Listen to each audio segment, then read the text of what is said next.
Welcome back, gentlemen. Today I'm here with my first real video in this sort of new direction I'm trying to take my channel in. And I was thinking a lot about what my video, like my first real video should be. And I decided I'd do a video on something that is sort of like the the base for everything that builds up.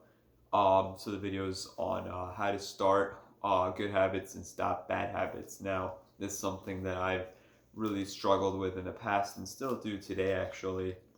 And it's really something important that you need for any level of success in your life. So I've compiled a list of things that I sort of think helped me, and it could probably help you as well. So let's get right into it.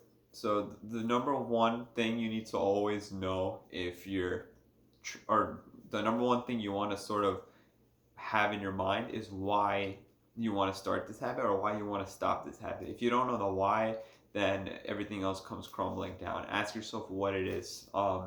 Give an obvious example. Let's say you're trying to um, eat uh, less sugary or processed foods.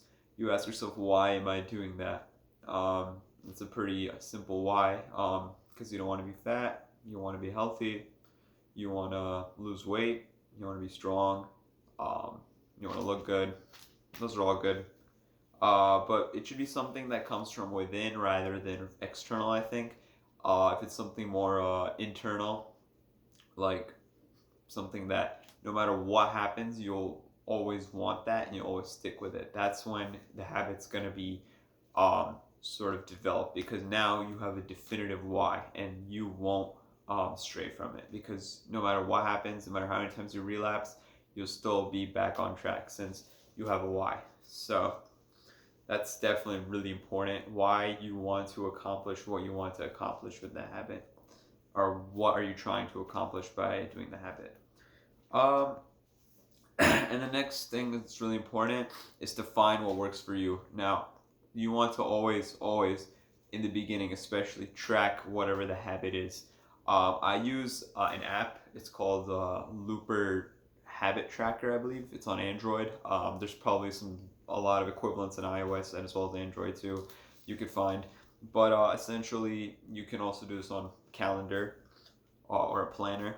Planner is really useful, but you want to essentially mark each day that you complete the habit. This is um, very simple, and basically after a few days you'll have sort of like a streak going, and you don't want to break the streak because it looks cool. It's like 5 days in a row, so that really helps me. I use the Loop Habit Tracker app on Android, so if you have an Android phone, go ahead and grab that. It's free.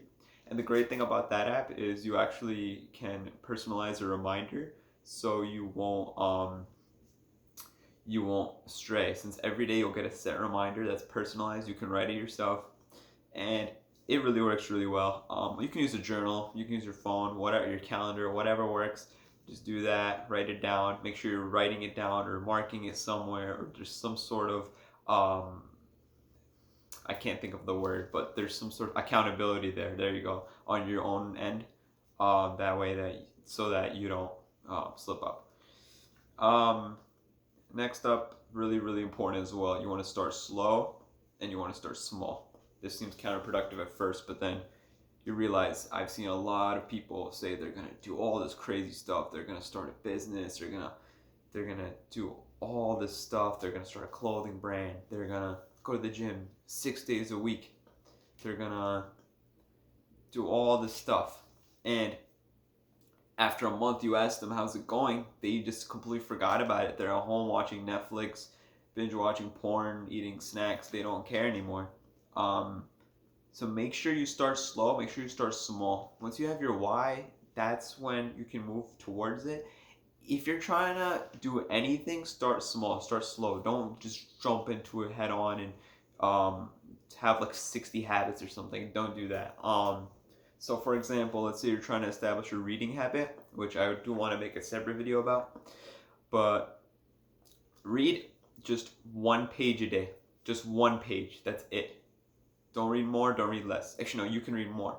The key is you'll read that one page and you'll probably want to read a little more, but always at least a page. If you're not doing at least a page, then it's going to fall apart. So if you're doing at least a page every day, then you're automatically going to hopefully maybe read a little bit more, and it'll be easier for you to read a little bit more as time goes on. I find myself doing that a lot. One of my habits that I try to keep up with is read 30 minutes a day. 30 minutes a day is not that much. It's 1/48th of your entire day. And what happens is sometimes I'll end up reading a little bit more, maybe like 45 minutes, an hour. And it works. And even if I don't, 30 minutes, there you go. So try that out. Another good one, I saw this from a video, I think it was on the Better Ideas YouTube channel, was pairing stuff together. I haven't really dabbled too much in this one, but I can see how it would work. I've done it a few times. So let's say you make coffee in the morning. This is the example he gave. Let's say you make coffee in the morning, and next to your coffee maker, you'll place a book. So you'll instinctively just pair them together. Since you're making coffee in the morning anyways, the book's there, you grab the book while you're waiting for your coffee, while the coffee is, in your hand, you're sipping on it, you're reading the book a little bit, there you go. Habit bunching. One way I did this was basically with like in my morning routine, which I do want to make a separate video on as well. Essentially just sort of have a bunch of things that you do together at once. So in the morning, basic stuff, shower, brush your teeth, floss, all that's natural. But then along with that, you can add like putting on your deodorant, maybe like making your bed, all that sort of stuff. Clean your room in the first thing in the morning after you get ready, if you have the time, of course, which really works tremendously. So habit bunching, definitely a really, really helpful tool to aid you in your habit developments. And finally, don't beat yourself up for failure. Now, when you're first starting a habit, it's super, super easy to relapse, fail, and you'll still do it some days, but as long as you're in the long run sticking to it, a few days here and there is not gonna really affect you too badly. But you want to, instead of feeling guilty about it, instead of feeling shame, don't feel shame, don't feel guilty. That's one of the worst things you as a man can feel, in my opinion, because we're not meant to feel shame. Just hop back on. That's all you can do, and learn from why you didn't do it. Is the reason you didn't go to the gym that specific day because you got lazy? How can you counteract that? Is the reason that you didn't floss?